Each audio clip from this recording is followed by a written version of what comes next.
नमस्कार दर्शक बंधु माने Odisha subordinate staff selection commission तरफ जो नर्सिंग ऑफिसर 2026 रे पोस्ट बाहर थिला तो तार किछि गोटे बड़ चेंजेस ता 12 तारिख रे 12 जून रे तार नोटिफिकेशन आसिथिला सेठी 13/6/2026 रु 6/7/2026 पर्यंत एप्लीकेशन को स्वागत करा जायतिला। ऑनलाइन सबमिशन पई 13/6/2026 रु 13/7/2026 पर्यंत डेट धार्य करा जायतिला। वर्तमान ओ ट्रिपल एस द्वारा एई डेडलाइन को वर्धित करा जायछि। ता सहित बड़ परिवर्तन मध्य आसीछि।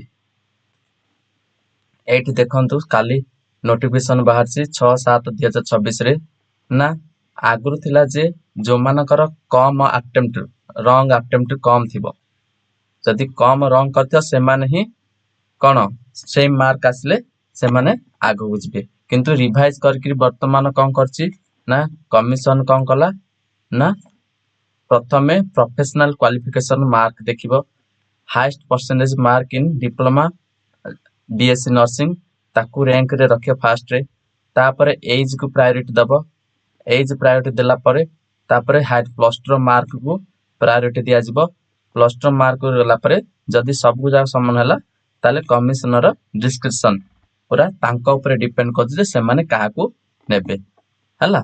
ता सहित कमिशन कोन करछि ना जो 13/6 थिला रु एटा 20/7 पर्यंत डेडलाइन बढ़े देछि एप्लीकेशन रजिस्ट्रेशन रो आउ सबमिट करियर लास्ट डेट मध्य ऑनलाइन एप्लीकेशन 27/7/2026 पर्यंत कर देछि।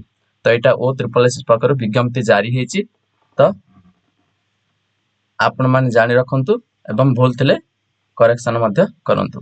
तो एटा बहुत बड़ होता जे अटेम्प्ट भी आपण फल से करि परिबे एग्जाम भी फल से दे परिबे। आज पय एतिकी दर्शक बंधु धन्यवाद।